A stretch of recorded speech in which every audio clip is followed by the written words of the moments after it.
Bonjour, Hugo. enfin rebonjour, enfin pour ceux qui étaient là ce matin, et bonjour à ceux qui viennent d'arriver cet après-midi. Donc la conférence reprend. J'espère que vous avez bien mangé, mais pas trop non plus, parce qu'il va falloir être attentif avec 4 présentations jusqu'à la pause de 15h40. Donc on va démarrer d'emblée. Bonjour Julien. Bonjour à tous. Voilà. Je vais commencer du coup, tout le monde est Eh là? ben, écoute, moi je propose d'enchaîner. Il est 14h01. Moins on a de retard, mieux Nicolas Mieux se porte. c'est, très bien. Donc c'est parti. Eh ben c'est Allez, parti. go. Bienvenue à tous. Aujourd'hui, je vais vous parler de l'outil Report et plus spécifiquement de la génération d'un atlas commun pour l'ensemble des SDIS. Donc les SDIS, c'est le service départemental d'incendie et de secours. Je me présente rapidement. Je m'appelle Julien Waddle. J'ai 33 ans et je travaille en tant que géomaticien et développeur depuis une dizaine d'années. Je suis à la société Camp2Camp depuis 5 ans où je donne régulièrement des formations sur QGIS, Postgres, PostGIS et Docker. Le sommaire de la présentation, ça va être une petite introduction à Camp2Camp rapidement. Puis je vais parler de Nexis, qui est le projet qui a amené à gérer ce rapport. C'est un projet qui est national de refonte des services d'urgence de France. On va ensuite voir les motivations pour générer un rapport et un atlas avec QGIS, et puis on rentrera un peu dans le détail de la réalisation de ce rapport sous la forme d'un POC. La préparation des données dans un premier temps avec la gestion du top et du bottom, c'est-à-dire pour un feature de l'atlas, quel est le feature directement au-dessus et en dessous de lui. La gestion des numéros de page et les stylages en fonction du feature de l'atlas et les autres. Puis on regardera rapidement le template qui a été mis en place. Alors, Camp2Camp, c'est une société qui a été fondée en 2001. On vient de fêter les 20 ans l'année dernière, qui compte 130 employés sur 3 pays, donc la France, la Suisse et l'Allemagne. Et on travaille exclusivement avec les logiciels open source dans 3 grands domaines. Le premier, le SIG, qui est système d'information géographique, que ce soit de la création de sites web, de plugins, de formation, de conseils. On a une grande partie également sur l'ERP Odoo, qui est un ERP open source également, qui permet de faire de la gestion intégrée. Également une brique plus sysadmin de gestion des infrastructures informatiques avec des outils tels que Kubernetes, Ansible, OpenShift, etc. Le projet Nexis, donc c'est un projet qui a commencé depuis 4-5 ans, qui a pour objectif de développer des outils communs à tous les centres, tous les SDIS de France. Historiquement, chaque SDIS est doté d'une enveloppe et décide eux-mêmes sur le développement de leur logiciel, sur l'achat de camions, etc. Et ce qui est assez compliqué pour la mise en commun d'informations. Donc l'État a décidé de créer ce projet via l'agence, l'ANSC. Et nous, on intervient sur la brique SGA, SGO, qui est une compétence géographique. Donc SGA, c'est le système de gestion des alertes qui permettent de géolocaliser en temps réel le requérant, donc la personne qui appelle, et donc d'estimer quel est le centre de secours le plus apte à répondre à la demande. Et le SGO, qui est un système de gestion des opérations qui permet de suivre en temps réel l'ensemble des opérations qui ont lieu sur le terrain. Ces différents outils sont basés sur une brique SIG identique et commune à tous les SDIS, qui se base sur un MCD commun, donc sous Postgres et PostGIS. Et ces outils proposent un certain nombre de fonctionnalités, notamment tout ce qui est mise à jour de données, de calcul de routier pour savoir quel engin va arriver le plus rapidement sur le terrain sous PG Routine. Il y a tout ce qui est consultation et navigation web avec OpenLayer, ainsi que des outils de recherche de localisation et d'adresse qui se basent sur Haddock. L'ANSC favorise tout ce qui est technologie open source, donc Postgres, GeoServer et QGIS.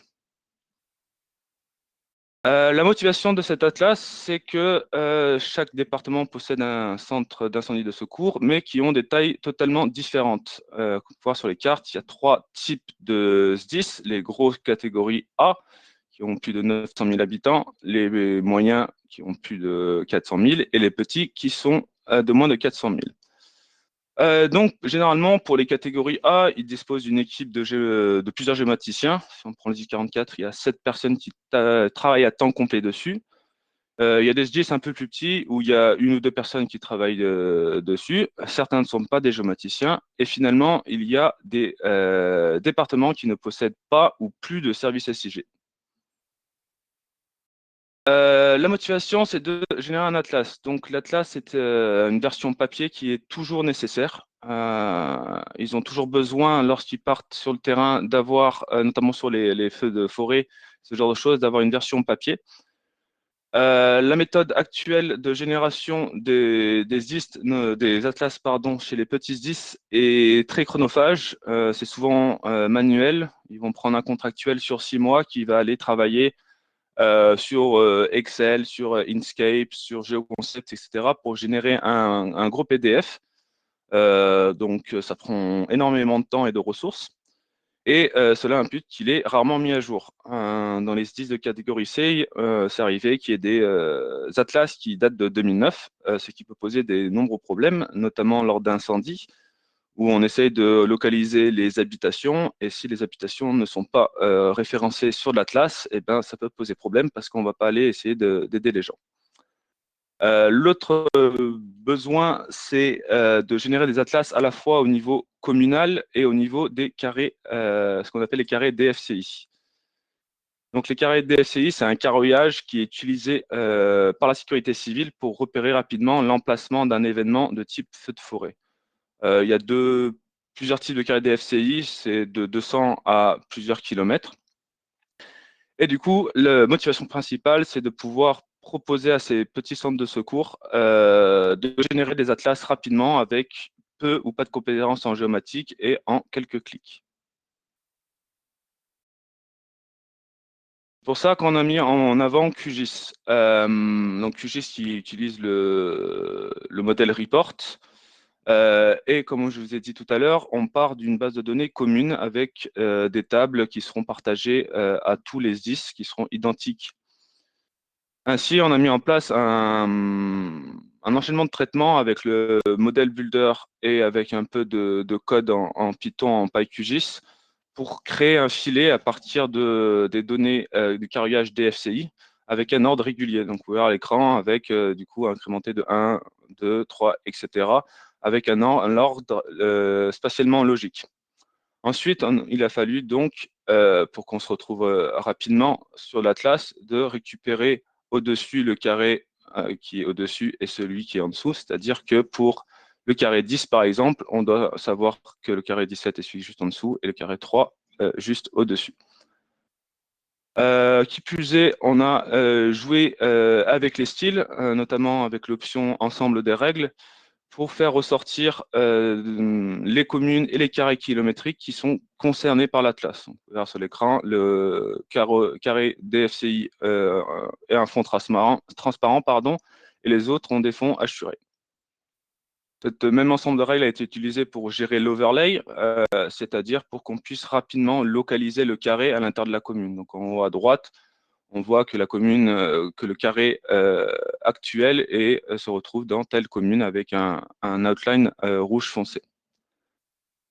Ensuite, on a créé également un script via le modèle Builder pour gérer tout ce qui est indexation, que ce soit pour retrouver rapidement le numéro de la page de la commune concernée, le numéro de la page du carré kilométrique ou du carré DFCI, et c'est pareil pour les noms de rues. Ainsi, on a plusieurs modèles builder qui permettent en 2-3 clics, de pouvoir préparer l'ensemble des données à partir de cette base de données commune. Pour ensuite gérer les atlas, du coup, ces styles, on a utilisé toutes les différentes variables mises à disposition dans QGIS, notamment la variable atlas géométrie et atlas feature. Donc, atlas géométrie qui est la géométrie de l'élément actuel de l'atlas, et l'Atlas Feature qui est l'objet avec les différents attributs. Cela nous permet d'utiliser des fonctionnalités tilt intersect qui permettent d'associer un style en fonction de l'intersection d'un élément avec celui de l'atlas. Là, par exemple, la deuxième ligne, ça permet de donner un style classique aux communes et un style un peu plus parlant, donc le rouge, à la commune qui est intersectée par l'objet actuel de l'atlas. Ensuite, il y a d'autres outils qui ont permis de pouvoir synthétiser des informations sur chacune des pages. Donc là, en haut à droite, vous avez une commune. Et avec la fonction d'agrégat et d'intersection, on peut lister l'ensemble des carrés DFCI qui se trouvent à l'intérieur de la commune avec le nom du carré et le numéro de la page. C'était également le cas pour tout ce qui est liste des poteaux d'incendie. Et nous avons également utilisé tout ce qui est les variables date now, current user, etc. pour automatiser au maximum la génération de ces PDF. Au niveau de l'atlas, enfin du rapport, on a créé plusieurs sections. Donc il y a deux types de sections dans QGIS, les sections statiques qui vont héberger par exemple la première page de couverture, la page de la légende, des cartes statiques, les index qui sont en fait donc les tables attributaires issues du traitement pour générer l'index.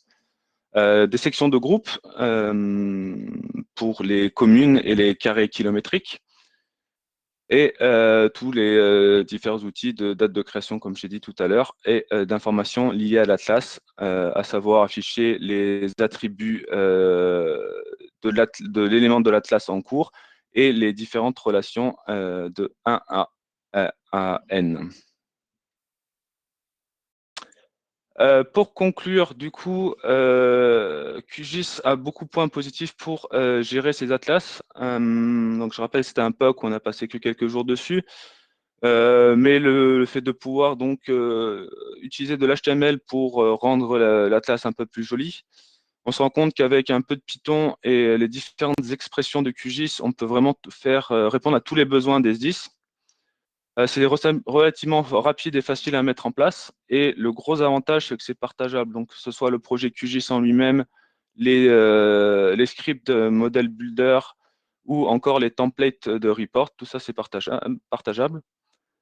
Au niveau des limitations, plusieurs petits problèmes. Donc, la taille des PDF, souvent, si on veut générer un seul PDF au niveau du département, on se retrouve avec des dizaines de gigas, qui peut être un problème dans les petits disques qui ne disposent pas d'ordinateurs performants.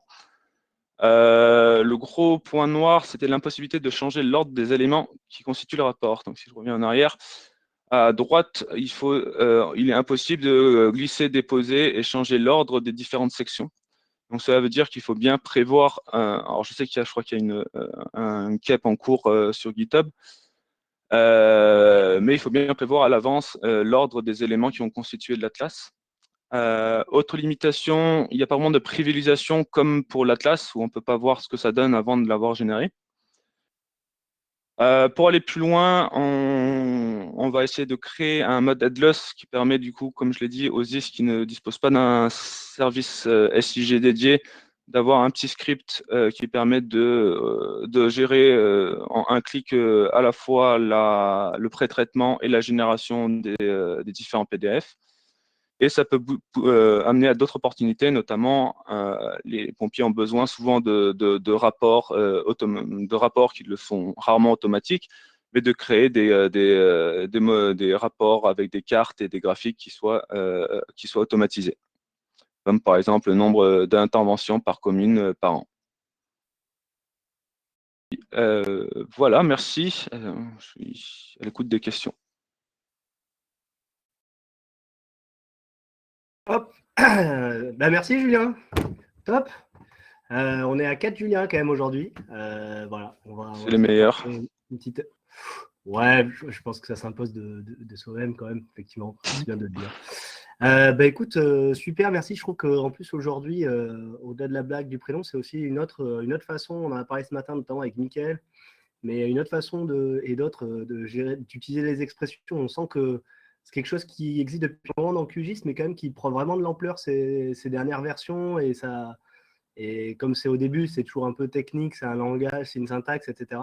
Mm. Et couplé à du Python, comme tu as dit, je trouve que c'est vraiment un bon cas d'usage.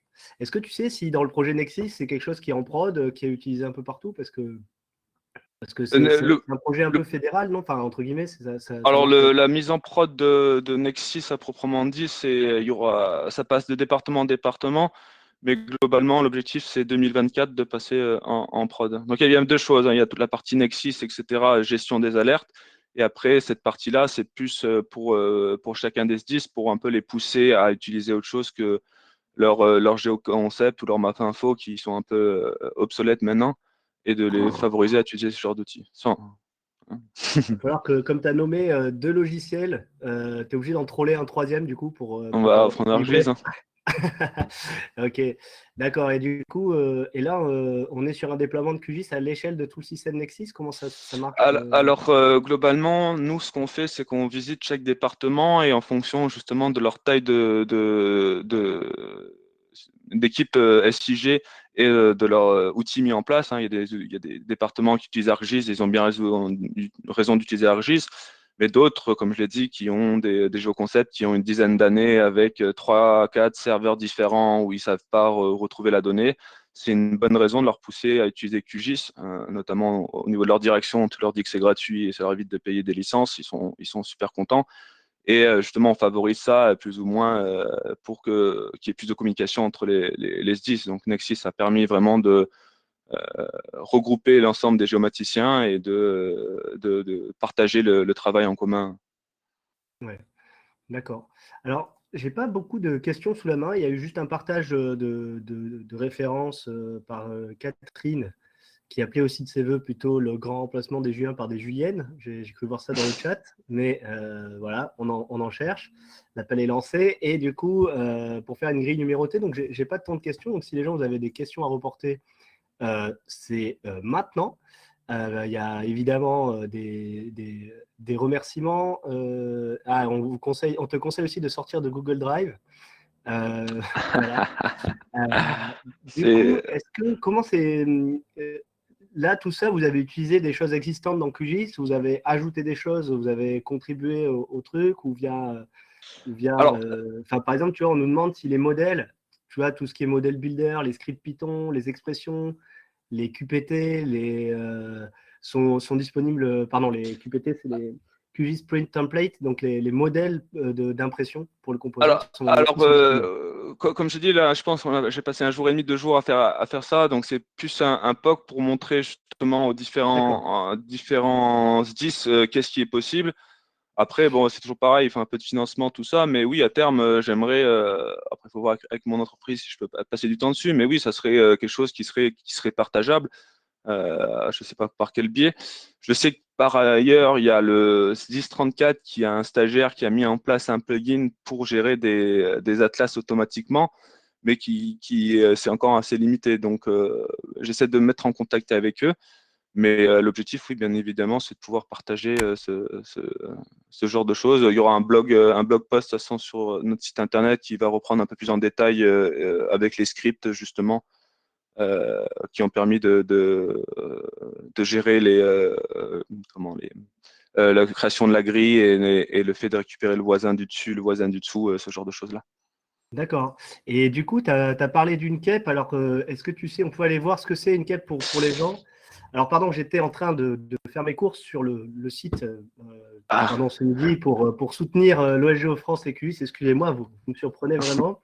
Et donc, GitHub, Q&A Prod, est-ce que tu peux en parler, toi? Comment est-ce que tu suis ces trucs-là ou comment ça marche? alors, je sais, alors c'est ce que je l'ai vu, j'ai travaillé là-dessus il y a un petit mois, mais la limitation, c'était vraiment cet ordre dans le modèle report et que j'avais du coup regardé dans GitHub un peu recherche là-dessus et c'était alors soit un bug, soit un cap d'ouvert, je ne sais plus exactement, mais en tout cas, ils en parlaient à un endroit, je peux essayer de chercher en même temps, mais.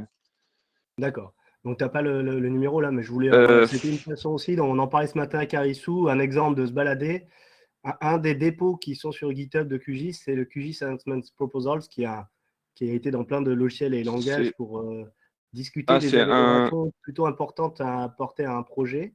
Et du coup, c'est un c'est là. issue qui est en cours. Et Ouais. c'est la KEP 230. Ah non, Elle c'était s'appelle mentionné comment? dans la 231, qui est Elle fermée s'appelle... d'ailleurs en.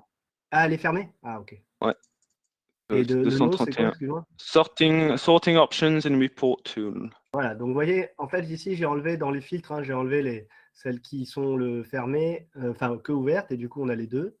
Voilà, donc c'est celle-ci dont tu parles, hein. Exactement. Donc vous voyez, ça fait très bien écho à la présentation d'Arissou ce matin. Alors, il y en a peut-être qui connaissent. On voit d'ailleurs ici qu'il y a la bibine de Régis Saubourg, qu'on salue, qui a peut-être trouvé un petit canal pirate pour suivre aujourd'hui, ou sur Twitter. Et donc, vous voyez, il y a une capture d'écran, il y a une explication, et du coup, ça permet de suivre un peu les évolutions. Et là, on voit qu'il y a eu du coup une pull request, c'est-à-dire une proposition de changement qui parle justement de ce sujet-là. Et des fois, quand vous ne voulez pas trop vous impliquer, vous avez un bouton là qui s'appelle s'abonner. Bon, vous pouvez personnaliser vos trucs, là, vos notifications pour éviter d'en avoir 14 mails. Mais voilà. Bon, voilà, je trouvais que c'était intéressant de faire le parallèle avec, tu vois, comme tu as évoqué la KEP, comment tu as suivi ça et ce qu'on disait ce matin. C'est technique, mais ça permet de démystifier, en fait. Ça reste quand même de l'échange et de la discussion. Eh Ouais, bien, tout à très fait, bien. ouais. Attends, je regarde quand même s'il y a eu d'autres questions, puisque voilà. Alors, non.